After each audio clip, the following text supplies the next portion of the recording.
नमस्कार दोस्तों, स्वागत है आपका हमारे चैनल हिस्ट्री थ्रू कॉइन्स पर, जहां हम आपको सिक्कों के जरिए दुनिया के इतिहास की दिलचस्प कहानियां सुनाते हैं। आज का वीडियो थोड़ा खास है क्योंकि हम बात करने जा रहे हैं एक ऐसे सिक्के की जिसने न सिर्फ कांगो की अर्थव्यवस्था बल्कि उसकी पहचान को भी दर्शाया है। जी हाँ, हम बात कर रहे हैं 1987 में लोकतांत्रिक गणराज्य कांगो द्वारा जारी किए गए एथ जायर के सिक्के की। सबसे पहले चलिए एथ जायर के सिक्के पर नजर डालते हैं। दोस्तों, यह सिक्का 1987 में जारी किया गया था और उस समय जायर कांगो की आधिकारिक मुद्रा थी। इस सिक्के का व्यास है 21 मिमी, वजन 5 ग्राम और मोटाई 1.8 मिमी। अपने साइज और वजन के हिसाब से यह सिक्का हाथ में लेने पर काफी मजबूत और आकर्षक लगता है और यह सिक्का उस दौर की आर्थिक और राजनीतिक हालात को भी दर्शाता है। अगर आप कलेक्टर हैं तो यकीनन आपके कलेक्शन में यह सिक्का होना चाहिए। अब थोड़ा सा जानते हैं कांगो के बारे में।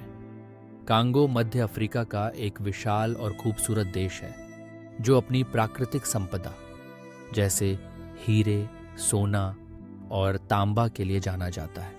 यहाँ की सांस्कृतिक विविधता और इतिहास बहुत ही रोचक है।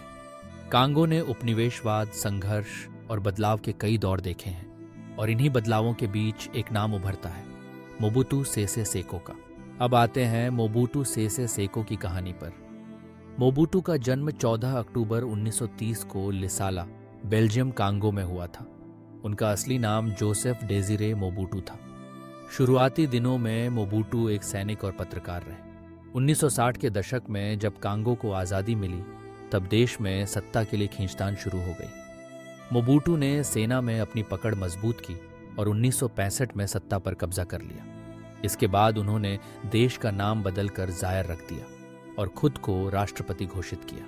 मोबुटू के शासन को ऑथेंटिसिटी आंदोलन के लिए जाना जाता है। इसके तहत उन्होंने उपनिवेशी प्रभावों को मिटाने के लिए कई बड़े कदम उठाए। शहरों के नाम बदले गए, जैसे लियोपोल्ड विले अब किंशासा और एलिजाबेथ विले अब लुबुम्बाशी हो गया। उन्होंने पारंपरिक पहनावे और अफ्रीकी पहचान को बढ़ावा देने की कोशिश की। मोबुटू खुद भी अपने ट्रेडमार्क टोपी और कपड़ों में नजर आते थे, जो उनकी शैली का हिस्सा बन गया था। लेकिन मोबुटू का शासन सिर्फ सांस्कृतिक बदलावों के लिए नहीं जाना जाता। उनके काल में भ्रष्टाचार और मानवाधिकार उल्लंघन की घटनाएं बहुत बढ़ गई थीं।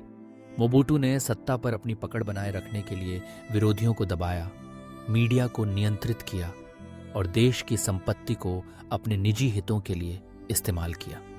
धीरे धीरे देश की अर्थव्यवस्था गिरने लगी और जनता में असंतोष बढ़ गया। मोबुटू के शासन का अंत 1997 में आया जब विद्रोहियों के नेता लॉरेंट डेजिरे काबिला ने उन्हें सत्ता से बाहर कर दिया। इसके बाद देश का नाम फिर बदलकर लोकतांत्रिक गणराज्य कांगो रखा गया। मोबुटू के जाने के बाद भी देश में राजनीतिक अस्थिरता और संघर्ष जारी रहे, लेकिन उनके समय का असर आज भी कांगो की राजनीति और समाज में देखा जा सकता है। तो दोस्तों, यह थी जायर के सिक्के और मोबुटू सेसे सेको की कहानी। अगर आपको यह वीडियो पसंद आया हो तो प्लीज़ हमारे चैनल हिस्ट्री थ्रू कॉइन्स को सब्सक्राइब ज़रूर करें। और हाँ, अगर आप विश्व के अलग अलग देशों के सिक्के, एल्बम्स या अन्य न्यूमिस्मेटिक एक्सेसरीज खरीदना चाहते हैं तो हमारी वेबसाइट www.hobbycorner.in पर ज़रूर जाएं। वहाँ आपको शानदार कलेक्शन मिलेगा।